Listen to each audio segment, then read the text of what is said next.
You're listening to Edge Radio TV.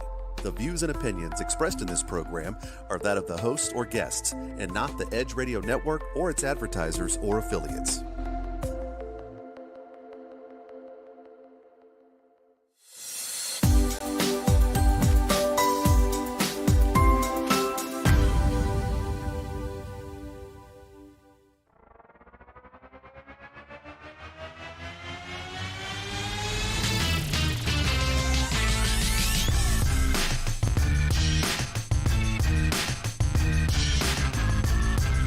E.R.A.S.E is an organization.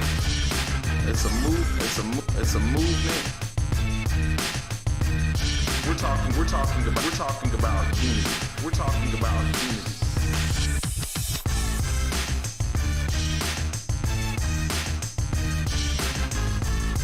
So we're aimed to taking down the system of race by educating, enlightening, informing, and positively debating with those who have counterviews.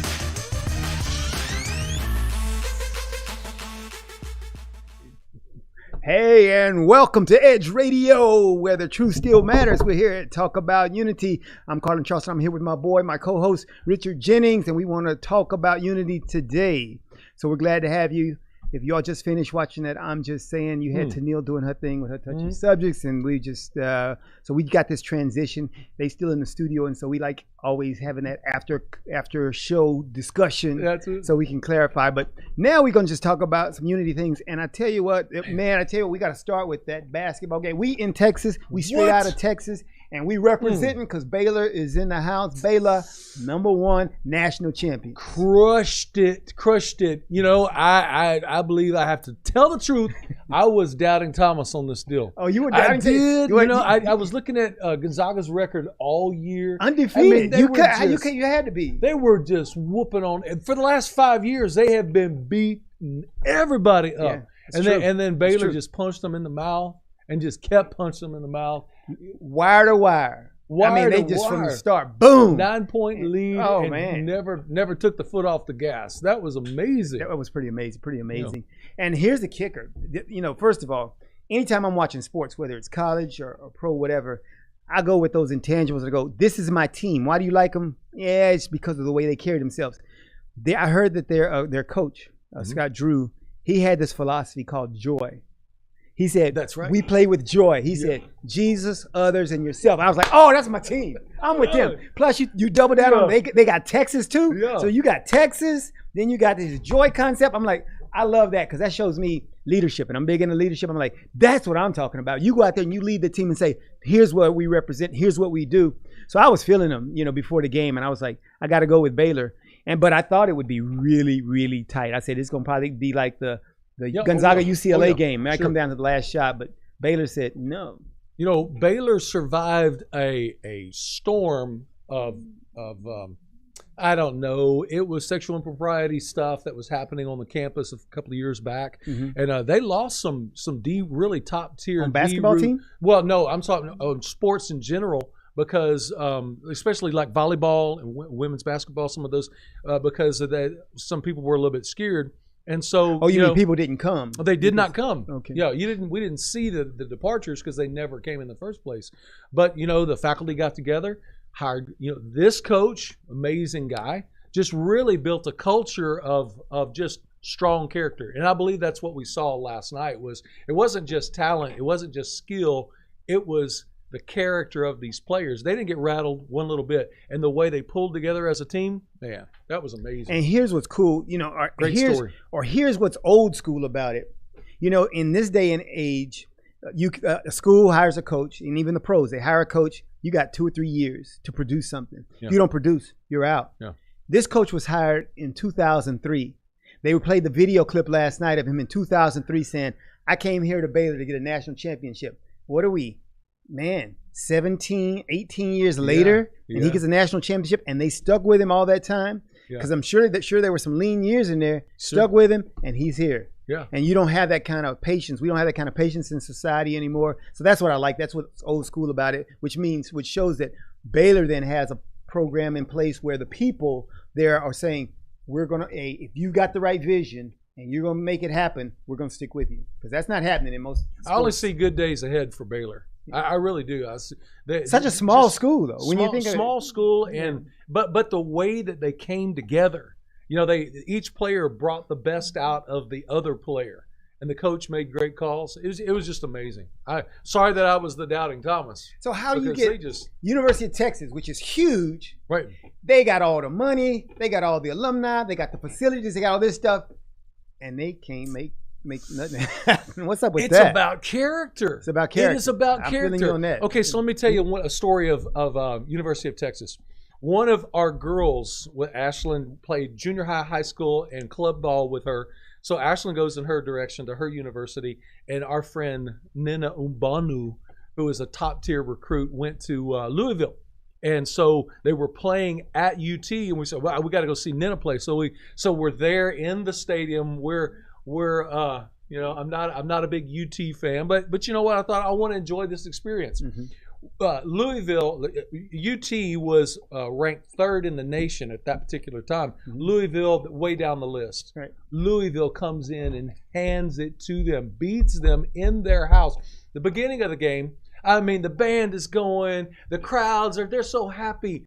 And you would think when they lost this game that the world had come to an end, that it was a 2-year-old that had just dropped his ice cream cone. I mean, they were crying. And I thought, man, the lack of character that you see there versus the character that you see at Baylor, what a contrast. I mean, it was from the players to the band to the coaches to the athletes.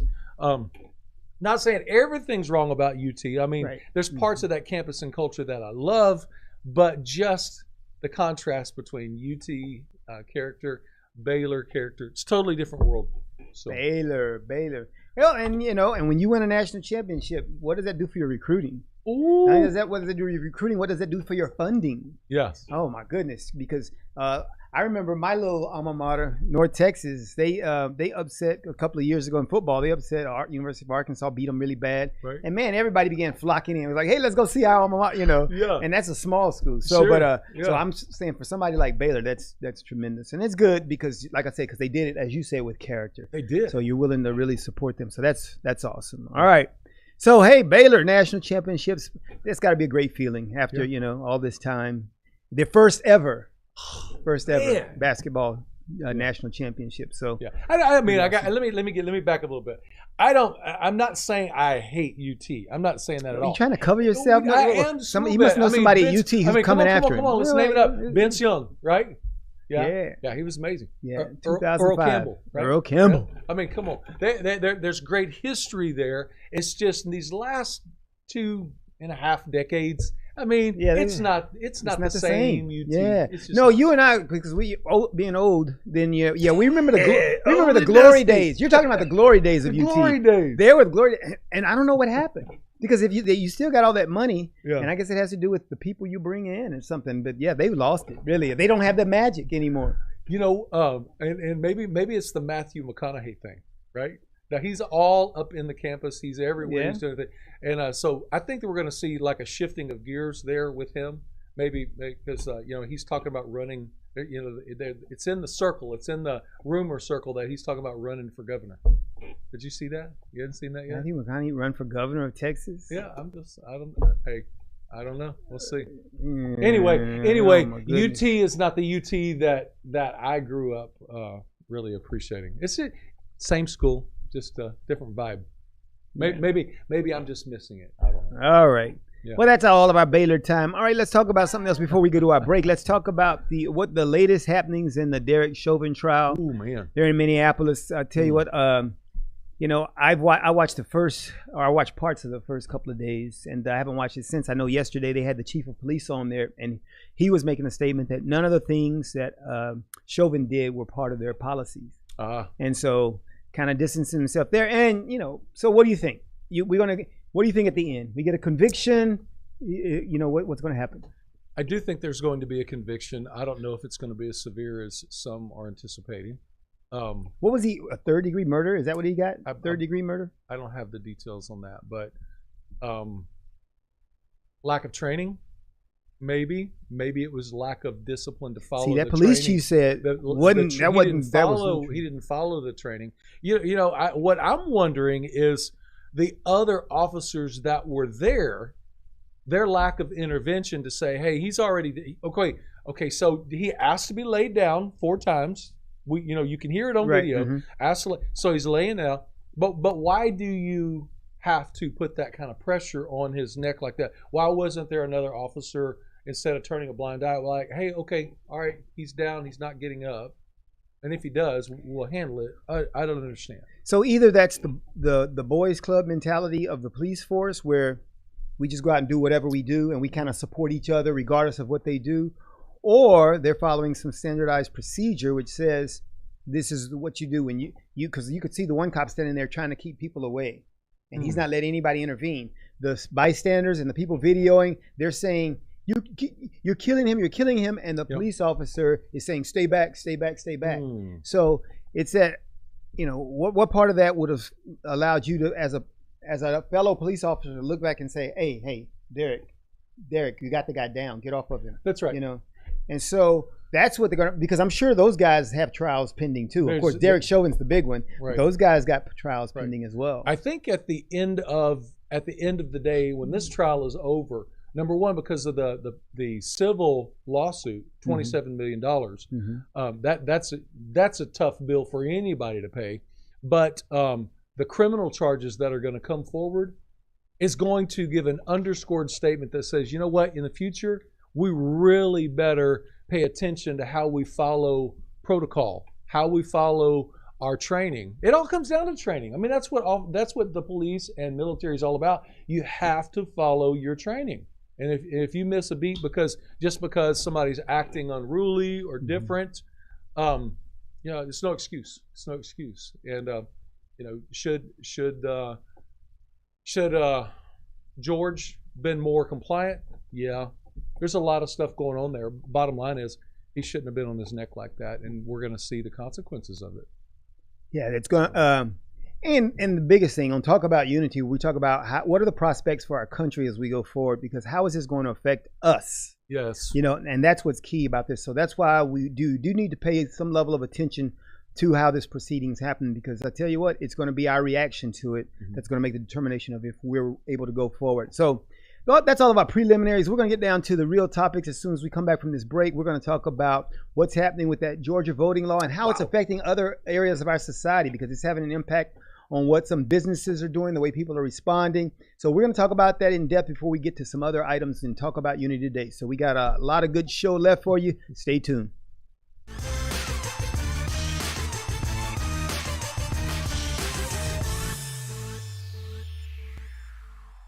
5, 4, 3, 2, 1, 0, ignition, liftoff.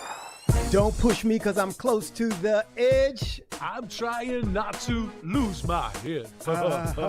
Hey, this is the Talk About Unity show where I bring the talk.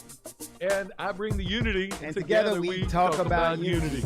Unity is what matters. And right now in our country, that's what we've got to do. So we do that here at Talk About Unity on the Edge Radio Network. Be with us every week. It's going to be awesome. It always is. And I tell you what, the more we seek first to understand, then be understood, we make progress. And we like to do that. And that's why everybody's on the brink. We love what we do at Edge Radio, because everybody's on the edge. We bring them back from the edge and we bring the unity. So we're just glad to Edge Radio Network every Tuesday morning, 10 a.m. Talk About Unity, because here at Edge Radio Network, truth still matters.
Hey, and we're back on Talk About Unity. Today we got a show for you where we're going to try to clear up a lot of the education, because here on Edge Radio Network, we believe the truth still matters. And so while we're dropping truth, we're dropping knowledge, because knowledge has got some real truth in it. So we're going to try to do that today. And we're going to begin with this dust up that's happening over the Georgia voting law. Now, of course, many other states around the country are pushing initiatives to modify the voting laws. And I think each one of those states, you kind of look at the detail and see what's happening, because everyone's got a reason for why they're doing what they're doing. Mm-hmm. Key to this is, if you're going to engage on things like this, do it with knowledge. Do it really and find out what is being said. I think, and I'm not going to say this without checking on why he did it, but I remember President Biden coming out very early after the Georgia voting law was signed and saying, this is Jim Crow, this is racist. I looked at the law. I looked at a lot of the law, but it's 98 pages long, and I went through to try to find out what would be. And that's the other thing that I hate, that when you evoke Jim Crow, then to me that's evoking the pictures of the water fountains and things, and even lynchings and things like that. And so when you say Jim Crow, you got to be very careful. That's right. You know, in today's society, don't water because that down. Our ancestors really. They faced Jim Crow, and Jim Crow was nasty and ugly. Right. And so to say that because you can't get water in line is Jim Crow, you know, that's not really fair to our ancestors. But anyway, we're gonna cover some of the specifics. I pulled out some of the big issues that you've heard about in the news, and we're gonna clarify some of those things. But first thing, before we get to those things about the law, one of the things I want to bring up is what Major League Baseball has done, because I'm wondering, Manfred, what's his name again? Ralph Manfred, he's the commissioner of Major League Baseball, and he pulled the All-Star game out of Atlanta, and he's moving it to Denver. Wow. And he's doing all that, and I'm wondering why he's doing that, because I would ask Mr. Manfred, have you read the bill? Do you know what's in the bill? Why are you doing this? Right. Because I can't believe that he would have a just reason after we find out the things that we're going to cover, some of the top big points that we're going to cover today on the show. But he's doing that, and they're moving it to Denver, and many other companies, I think, are following suit and looking for reasons to punish Georgia. What do you think about that? Punishing Georgia for the voting law. Yeah, you got to be careful with this whole cancel culture thing that's happening. It's just, I think it's so important to be, like you just said, we need to be informed. There needs to be some investigation as to what actual laws are. What really offends me the most, maybe not offend, what bothers me the most is some of the people that are throwing the biggest rocks from their state, you know, Pennsylvania, they have much stricter voting laws than Georgia that they had and that they're trying to implement now. So, you know, before what is it? If you live in a glass house, you better not throw rocks, because a lot of things are being looked at and scrutinized. So every election needs to be free and fair, and that at the end of the day, the voice of the people mattered, and that's what's upheld. And just the thought of cheating, I know there was a lot of people that were saying, oh, this was wrong and this was cheating and this was that. Bottom line is, if there was, fix it. If not, you know, stop playing. But this cancel culture of now it's not in Georgia, and now it's in Colorado. Colorado's like, hey, bonus, this is great, because all this revenue coming into their state. You know, I'm just really bothered by everybody just basically picking sides on this thing. And so when we're allowing the private sector, the not the public, not government, but we're allowing businesses to coerce the government regarding policy, man, we're going down a slippery slope. We're really going down a slippery slope. We could really get in trouble as a country by doing this. Well, and, you know, ultimately, you know, some people would say that businesses already affect policy because they give money to the lobbies, and the lobbies influence the politicians. Yeah, so they would say that's already happening. Yeah. But the other part of it is, of course, that private businesses, you know, when I had my barbecue restaurant, we could have put up a big sign and say, we support this, support that. Sure. And nobody can tell us what to do. The way that citizens affect that is with their dollars. And so what they're going to do, they vote with their dollars. Hey, but one of the other things that's key about this, as we talk about this and some other subjects today, at the end of the show, so you got to stay tuned, because we got the answer. We got solutions. We got the way that we can solve all of these problems. And we're going to give you that. But you got to stay to the end of the show, because what we're going to do is cover all the problems then we're going to bust you out with the solutions. Boom. All right, that's going to happen at the end here. All right, so let's go to Georgia and let's talk about this Georgia thing that we've been talking about. And what we're going to do is look at some of the provisions in the law, because most people have spent time complaining about it, but I'm not sure people have spent time reading it. All right, so but here are the big things, and we'll cover I think 4 or 5 of these things, because we want to make sure that you understand what they're saying and what the big deal is about it. So let's start with that first one. One of the first provisions is that it gives increased state power over counties. And so yes, what they were trying to do is keep counties from going renegade and doing their own thing. So you have more state control of the election process. And one of the things it did, it removed the Georgia Secretary of State as the chair of the state elections board. And so the new law lets the state legislature appoint a nonpartisan chair of the board. Now, people are going to complain about that now because Republicans control the legislature. So that's saying that group of people then can appoint a chairman of the board to their liking. So, of course, in the document, it says that the state legislature. So if that changed to Democratic, they would have the same power, and they could, during any election, appoint a chairman of the elections board. And why is that such a big deal? Because it is that election board that can then make decisions about specific parts of the election. They're like the superintendent, and they can determine what happens in the board. It says under the new law, if a majority of the 5-member board decides that a county's election officials have been doing their job poorly, the board can suspend those officials and replace them. So that's why that board is so powerful, because if it thinks something's bad is happening in a particular county, it can suspend all the officials and replace them with people. So that's one of the issues, but that's just, and I'm not sure people would even have a problem with that. It says that the state has increased power over counties. I don't know who would complain. I guess the counties will complain and say, no, we want to do our own thing, and we want to be in control of who's running our stuff. So that's the first one. So look at that real quick. So I was a quality engineer for the factories at Compaq here in Houston for consumer and some other things. One thing I learned rather quickly, people are not the problem.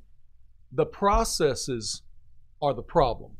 And so when there is a standardized process in these election laws across the state, across these counties, and everybody has to do it the same way, there's a lot less wiggle room for people that may want to cheat or not follow the rules fully.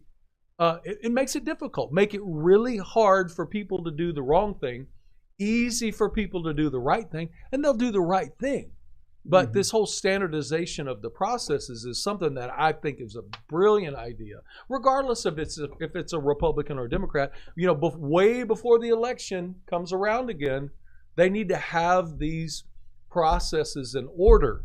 You know, they hash this out in the legislature before it ever happens. And so at that point, the Democrats and the Republicans are going to have, I hope, an equal voice into what those policies are.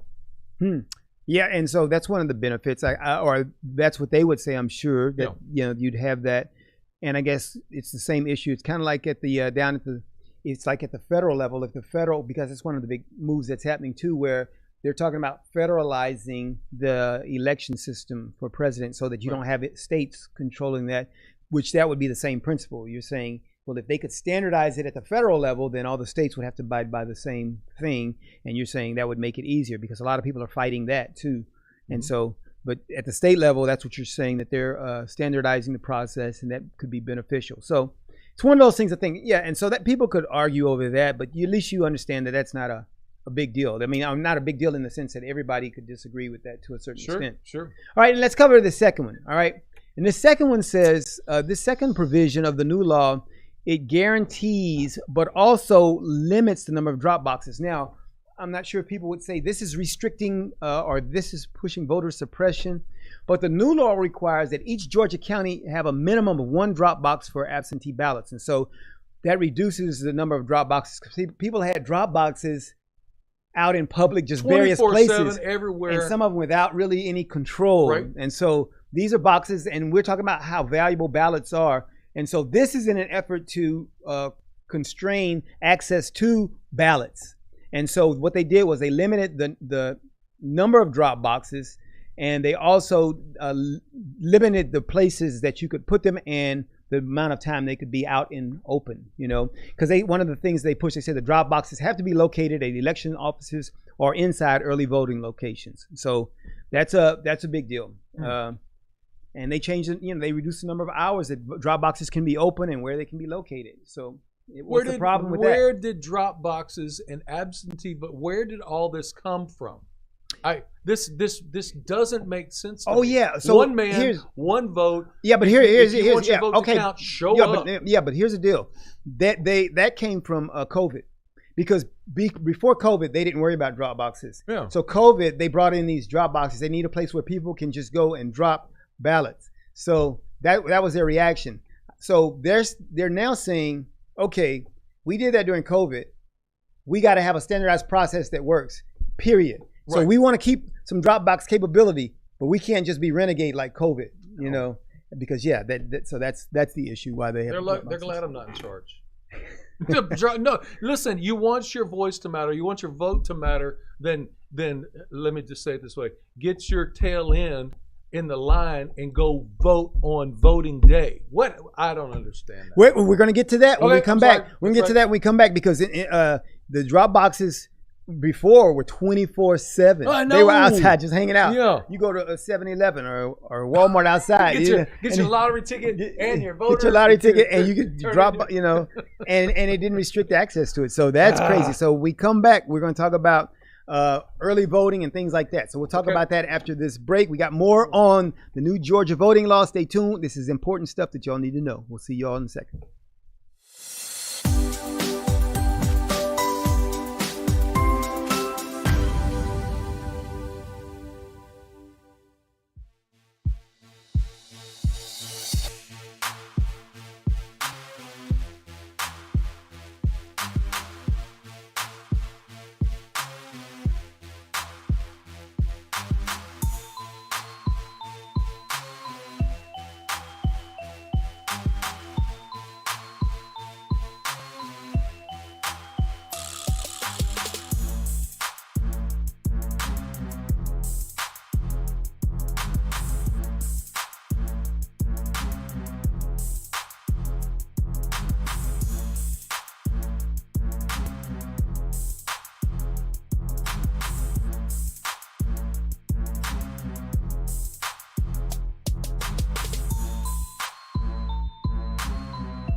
When people stop talking to each other, society is on the edge. Let's bring them back. Edge Radio, because truth still matters.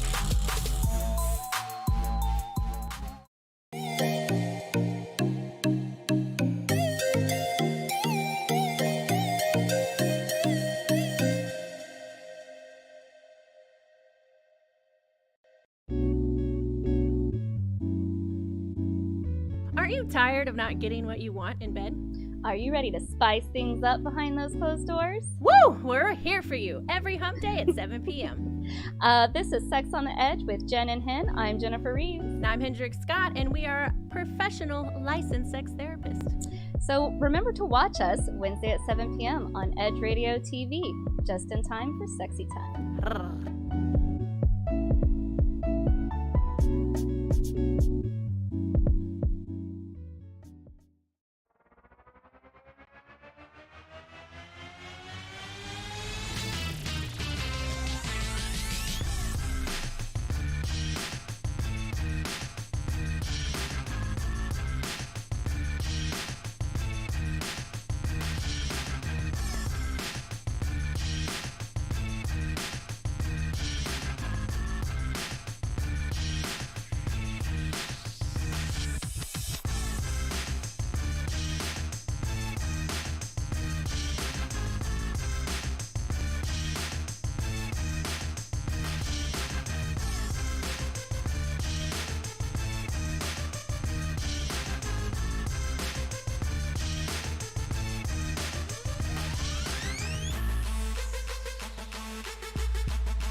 And here on Edge Radio's Talk About Unity today, we're talking about voter suppression and voting irregularities and new voting procedures in the state of Georgia. That's where we are right now. And we've covered some of these things because I'm kind of mystified as to why people would call this racist and evoke Jim Crow, because I went through the bill and I picked out some key things, and we're on point number 3. Yep. And then when they talk about voter suppression, our point 3, as I looked at the bill, it actually expands early voting in primaries and general elections. It expands early voting, which one of the things they were saying, they were complaining previously that it was restricting voter access in minority communities because it took away Sundays, and Sundays was the time that, quote unquote, blacks voted. They said the blacks who would go to church and then they would go vote. And that was so in this particular bill, what it did was it added early voting. Under the new law, 2 Saturdays of early voting are mandatory from 9 to 5 p.m. and a minimum from 7 a.m. to 7 p.m. if counties desire. And then 2 additional Sundays are made optional for people if they want to open the polls so they can do that. So the polls can be open on those additional 2 Sundays that are part of the early voting procedure. So I'm not sure what would be the big deal, because under the weekend provisions of the previous law, counties had to open for early voting only 1 Saturday during primaries and general elections from 9 to 4 p.m. Sundays were not even included. So they've actually expanded the window there and gave them more time for that. So I don't understand. So that's one. So that's the early voting where they did do an expansion, and it appears, if nothing else, it appears to attempt to accommodate those who were concerned about the fact that they weren't going to have more time to vote. So I'm at least saying at least they tried to address it, and I'm sure that there might be some people that have a reason to hate that. But all right, let's move on. Here's another one. They had a lot of big changes to absentee voting. It shortened the duration of the absentee voting period and changes the identification requirements for absentee voters, and that's going to be a big one as we cover that. State and local governments now prohibited from, here's a big one, state and local governments are now prohibited from sending out unsolicited absentee ballot applications. Because of COVID, the Secretary of State in Georgia this past year sent out absentee ballots to everyone. That doesn't even make sense. That's terrible. So you're sending out these ballots to everyone. Number one, how do you control them? And how do you ensure that what you got back came from them? How are those things checked? You send them out to people who didn't ask for them. So I think that's a problem regardless of anything else. That's a problem. But anyway, now, and this makes sense to me, that they prohibited the state from sending out unsolicited absentee ballots. If they didn't ask for one, don't send them one. And here's the issue. We got to decide that these ballots are valuable or they're not. Right. I mean, if your ballot is valuable, you don't just go and sit it outside on the curb like I do my recycle. You know, I got my bottles, my plastic. Oh, and that's my ballot. Yeah. It's more valuable than that. And so if it is, then we've got to have some controls in place. And I think it sounds like that's what they're attempting to do here. So you're only sending out ballots to people who ask for them. That was a big change. Here's another one. It says applications. And so those ballots, when they're returned, they have to be received no later than 11 days before the election. That's a reduction from the previous deadline of 4 days before the election. All right. So So 11 days before the election, because what happened last time, they were saying they were after the election happened, they were still trying to count. And we went on for weeks and days, they said they're still counting, and people they're counting overnight and all that. If you can get them earlier, we can get that stuff done, because so 11 days before election, then we have time to make sure those counts happen so that when the election happens, we can declare a winner and we won't have all this stuff going on. People have absentee voting should be rare.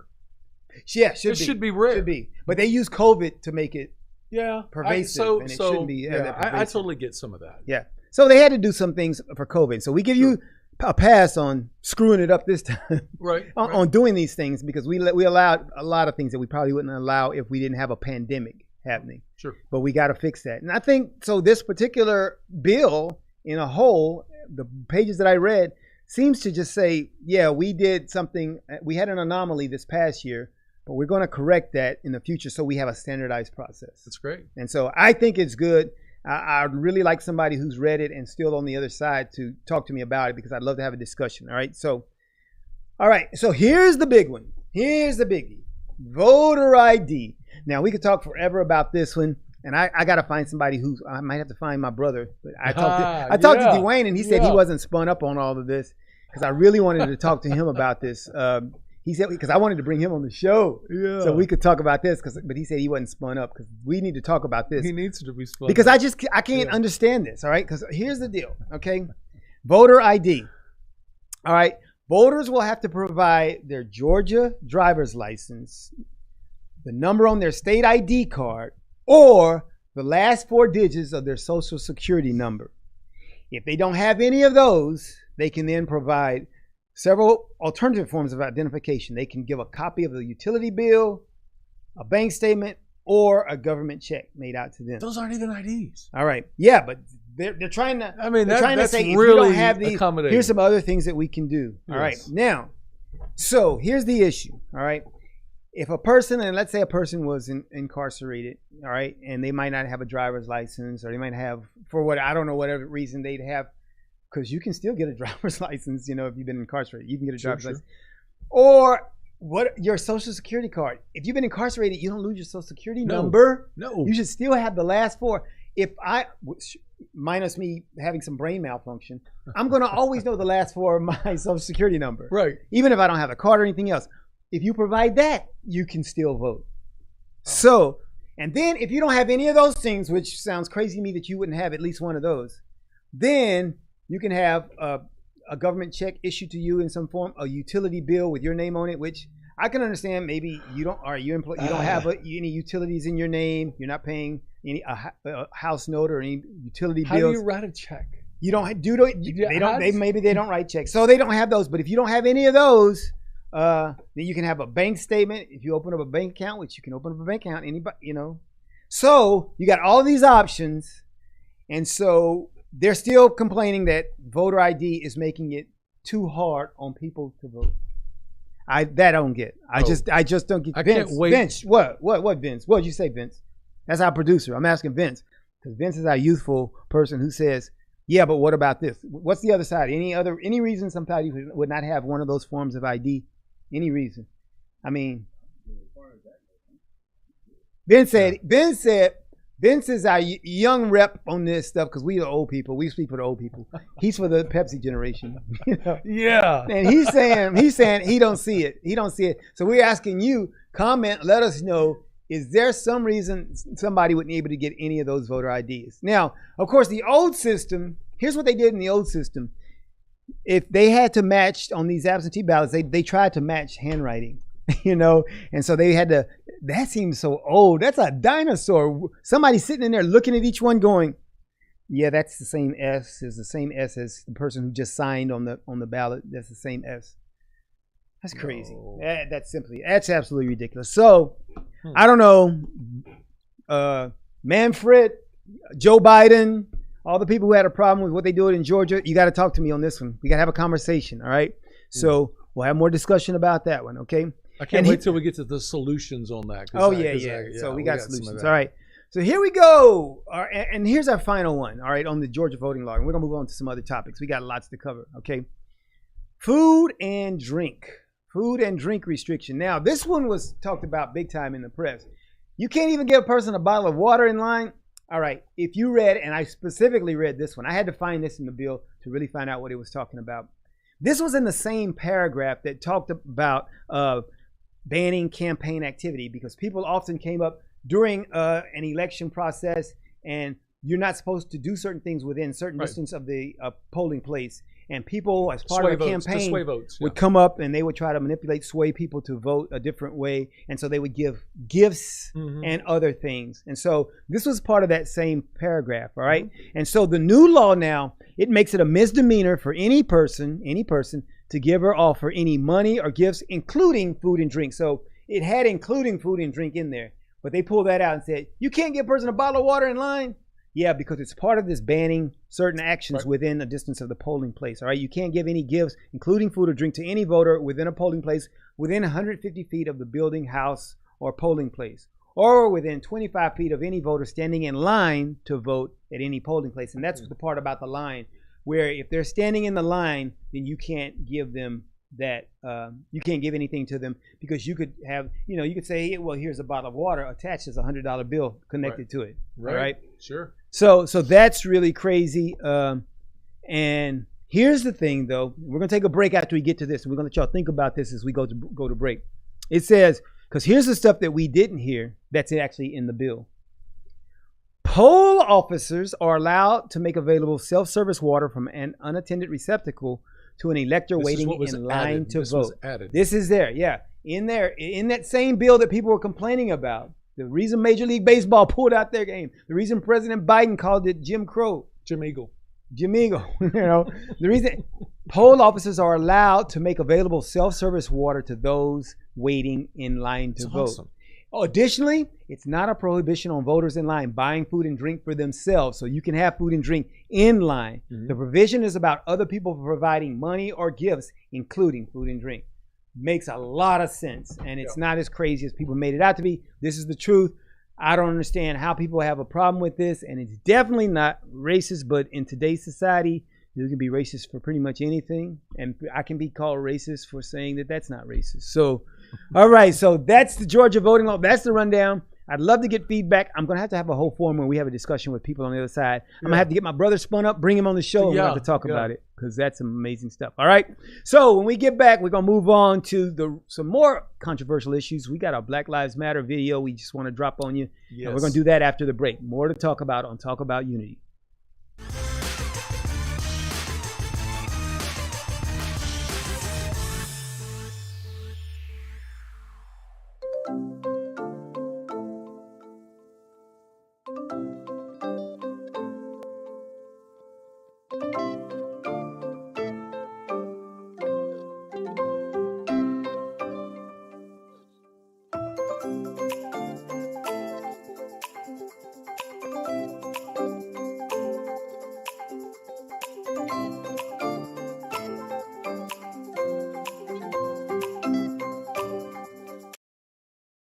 Edge Radio TV is holding auditions for new show hosts. Are you a subject matter expert, professional, influencer, book author, thought leader, or business owner with an educational or motivational platform? Then we want to meet you. Send a link of some of your work to edgeradio20@gmail.com and be sure to put audition in the subject line. Join the Edge Radio TV family. Edge TV, because truth still matters.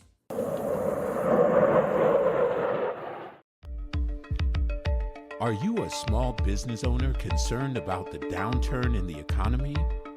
Top business leaders like Mattress Mac and Warren Buffett will tell you that now is the time to promote your business more than ever. People need your services. Your business needs an edge. Learn about special advertising packages for small businesses right here on Edge Radio. Find out more, give us a call at 281-744-0446. That's 281-744-0446. Edge, because truth still matters.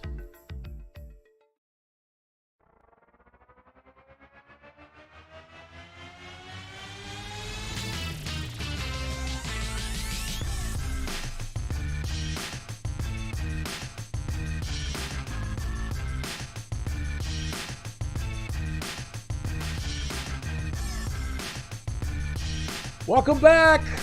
It's time to talk about some solutions. Nah, we're not solutions yet. We got not that, yet. We got that video. We got to drop. Drop that video. We got a video from Black Lives Matter. You got to see. It was a debate, Vince. some type of debate, right? It's a debate. But it's a small snippet of it, and so we're going to talk about the substance of what's in there. So. Oh, come on. This is amazing. Go ahead, Vince. The debate topic is, where is America going on racism and BLM? And what should we be doing next? And we're going to begin with Gay Town Hall and Taisha.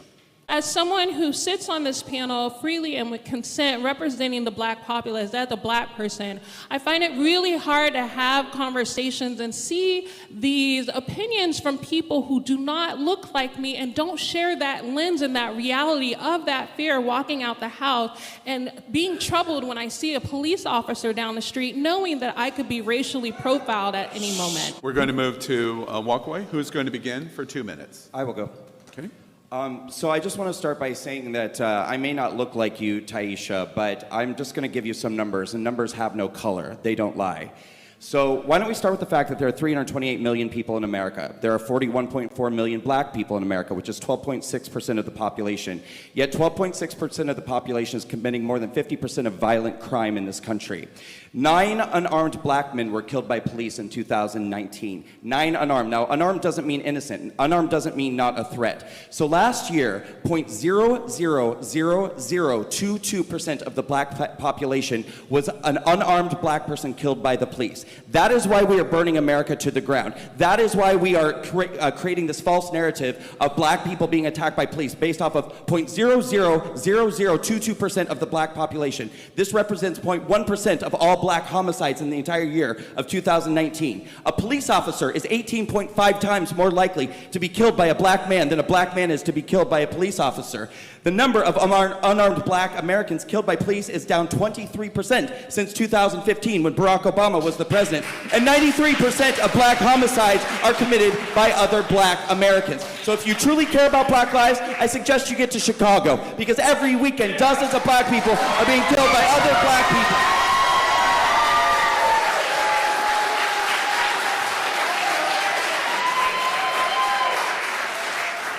The Black Lives Matter movement is the greatest lie ever told, ever believed, and we are burning our country down for no reason whatsoever.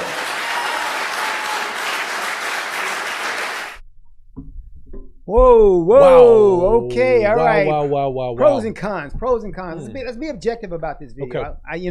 Because I think one of the things, numbers, and when he says, first of all, people can use numbers to do whatever they want. So when you say numbers don't have color, yeah, they don't, but they can be colored, because you can take them, use numbers to do anything. But I think the bigger point in the video is he's saying, let's look at the statistics and some of the hard numbers. And I do think it is problematic for people who are supporting Black Lives Matter when you actually do look at the raw data.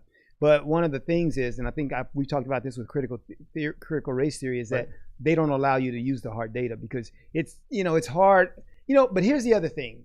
The other thing I have grown to understand is that when Black Lives Matter puts out their agenda is not crime in the quote unquote Black community. They don't care about that. I mean, and I think they should up front say that they don't care about that. That's not their agenda. Their agenda is specifically anytime people that they would call white do something to Blacks, then they're all over that. And that's how Black Lives Matter. And so you can't fault them for saying, well, they created an organization that cares only about these things, so you shouldn't, I don't think, force them into that. It would appear to most people to be a contradiction that you wouldn't care about 12 lives killed in one day in Chicago, but care about one life that was killed 6 months ago, by policemen. So that's the problem. So I can kind of see both sides on this, and when we talk about our solutions, we're going to talk about how you fix that. But that's the issue. And so you got people applauding the guy for the stats and the numbers. And so I understand why they would do that. But I think the key is that they got to have conversations, because it would be interesting to see how she responded to that. Right. What would be her response? And I couldn't find the long form of that because I really wanted to know how she would respond to that. Do you have an idea? What do you think? No, it was cut off. Well, the thing that really gripped my heart in the very beginning was as she was talking about walking out into the community and how she felt threatened way beyond some other people from other cultures would. I thought that was genuine. I think she really does carry a fear and an anxiety, but I think a lot of that is built up and fertilized by people that are constantly, if you look for the boogeyman, you're going to find it. If you're looking for injustice, you'll find it, even if it's really not there. But we know that it really is in some instances. But really, let's quantify that. Let's really look at that, and then let's look at the solutions for that. I think the answer to Black Lives Matter is not tweaking Black Lives Matter to be something that it is not. I'm not talking about Black Lives Matter as in the culture. I'm talking about Black Lives Matter Incorporated. We can't expect them to change who they are. Right. They are who they are. And, that's their program. That's their program. Yeah. They're preaching the message that they want to preach. Right. The answer is that's like them telling me how to erase race. You can't tell me how to erase race. That there would be an alternative that comes and really does address the issues that affect Black lives that matter across the board. From the unborn Black child to the unwed Black lady to the Black father that is not able to see his child from a divorce, or the way that elderly Black citizens are treated in nursing homes. I mean, there's so many issues. And so do Black Lives Matter? Absolutely. Every Black life matters. Now, there's actually an organization that I saw recently that was formed that was entitled just that. Every Black Life Matters. And they are kind of, so they're a spinoff from the other one, and they're saying exactly what you're saying. They're concerned about abortion. They're concerned about absolutely inner city shootings. They're concerned about all of them, which in Black Lives Matter is saying, well, and that's the thing. So people are free to do whatever they want to do, create these organizations. I mean, you don't have to bash and trash Black Lives Matter Incorporated. If you don't think they're representing your values and the things that you think they should focus on, then be a part of something else. Be part of something else. And so that's what we're going to sum up today, because as we get ready to close out the show, I want to spend some time talking about that, because we just talked about how Black Lives Matter has their agenda. Every Black Lives Matter, another organization, has their agenda. Sure. People can criticize either one of them for their views, but here's the deal. And I've made this, and I create this graphic. If you could put my solutions graphic up there, I want to walk our country through this thing, because this is going to be so important as we come forward in the way that we're going to have to relate to this thing. Here's the problem in America. We've got people on different sides, which is no problem. Right. We've been that way for a long time since we created, especially the party system. We've always been a society that was polar in its relationship to each other. You've got one extreme, you got the other extreme. Democrats, Republicans. You've got quote unquote black, whites. Liberal, conservative. You got all these differences. Sure. All right, that's not the problem. Mm-hmm. The problem is this: is that we've got to be able to come together, and this graphic is showing you what's got to happen. At the end of the day, we need solutions, because that's the way we solve problems. But we are so far away from solutions because we can't do the things necessary to get to solutions. And here's what I say. This is my graphic. You've never seen one like this, because I created this myself. It's going to be my way to fix America, and I'm going to fix America it looks eventually. Good. All right. Yeah. But it says that talking is the thing that we have. But that's what I'm doing now. I'm talking. I'm saying some things you agree with, some things you disagree with. This is just talk. But talking, anybody can talk. We can just throw words out there. But dialogue is something different. When I dialogue, and this is what I was telling Richard, we were talking about how Richard and I dialogue, because we don't always agree as we're talking, but we dialogue because if Richard has something to say, I'm going to stop and listen to him. Mm-hmm. I'm going to consider what he said, and then I'm going to talk to him more. So there's going to be this amazing give and take. Doesn't mean we're changing people's viewpoints. It's the way I talk to our producer, Vince. I'm going to stop and I'm going to listen to what Vince has to say, and that's where we have dialogue. I'm listening, I'm hearing, I'm considering, and then I may alter my viewpoint or offer a different viewpoint for you to consider. That's dialogue. So we need to go from talk in this country to dialogue. Get those parties, Democrats, Republicans, liberals, conservatives, to begin dialoguing so that we hear each other. Right now, we're not doing that. We're not hearing each other. Then if we do that, we can get to the point of relationships. Because then in relationships, I not only hear what you said, but I'm doing things for you, because of you, because I'm considering you. I've got a new level now. I'm in a relationship. And so when I have my viewpoint, I'm considering Richard. And so I can no longer just dial or just hear Richard. I have to think about and consider him in the actions that I take, relationships, because we have relationship. And then when we get to that point where we've got these relationships, then we can do the work. The work is where we sit down and say, hey, let's fix this. We got voting problems. Richard, let's sit down and let's find a way. Let's come up with some solutions for the voting problem. So we're a long way from getting to the work that needs to create the solutions in our country on any of these issues, whether it's the voting law, whether it's what Black Lives Matter is saying. We're so far away from that because we can't do the basic thing in talking, then get to dialogue, then get to relationships and the work. So we're way off A lot of work to do, America. But hey, talk about unity. We're on it. Richard and Carlin, we're going to make it happen. Yeah. So it does start with talk, but it's not what you say, it's how you say it, but it's also how you say it.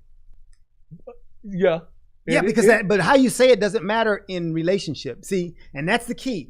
Once you get to dialogue and relationship, a word spoken in isolation is not the same as a word spoken in relationship. That's right. When you're in a relationship, you can say things. That's why they get on quote unquote black people about using the N-word, because they have a relationship. They can say things other people can't. So it's the relationships. Yeah. But we need relationships. Yeah. So part of talking isn't words. Part of it is body language. It's facial expressions. It's like when I say something that I'm saying it, but what's in my heart and in my head as I'm delivering it, when it lands in your field, it lands on your side of the tennis court, and it does not match. What's in here doesn't match what I see on your face, or your posturing as you're breathing, or how you're about to respond. You're thinking about what you're going to say before I even finish what I'm saying. There should be a pause in that conversation. We go, whoa, wait. This is what I said, but I don't think this is what you hear, because I sense this pushback and this tension. So before we get on to anything else, let's pump the brakes a little bit, and let's actually have a dialogue about what we just got stuck on. See, and we're gonna cover that in a future show, though, where we talk about these principles of dialogue, which I've created, which are just amazing. Because see, we think dialogue is just us going back and forth. It's not. No. There's that meaning Yes. that comes with, because like Richard was talking about, when you make a facial expression, then I'm going to interpret the meaning behind that. And if I don't have the right meaning, I'm going to clarify and get the right meaning. Why? Because in real dialogue, that's what happens. Right. So we begin talking about what the issue really is. That Georgia voting law, we're not even talking about what the issues really are. Nope. People have a lot of issues. That's So we're fighting at a level, we're fighting way up here. The issues are down here, but we're not getting down there. So we're just throwing things out. We're throwing out insults. We're hurling epithets at people and saying what they are, because we're not willing to have the dialogue. So we need to talk about unity. That's it. And that's what we're going to do here on this show. And so we thank y'all for being here this week. And I tell you what, we got a lot more education coming for you. Hey, we got things like, we didn't even get to the vaccine passport thing. No. Which is going to be crazy, because do you take a vaccine? You vaccinated? I don't need the vaccine. I got the you antibodies. got the Hey, anybody want to buy you any antibodies? I'm selling them on eBay. I will hook you up. All right. So, hey, and we might be at herd immunity. Who knows? Whatever. But we're going to see what happens. So we didn't talk about that. But hey, join us next week. We thank you for joining us today. We've got lots of answers and solutions that we're going to have to come up with. And we'll do that next time on Talk About Unity, the Edge Radio Network, where the truth still matters. And he's still the man. He's the man. We the man. We are the man. Peace.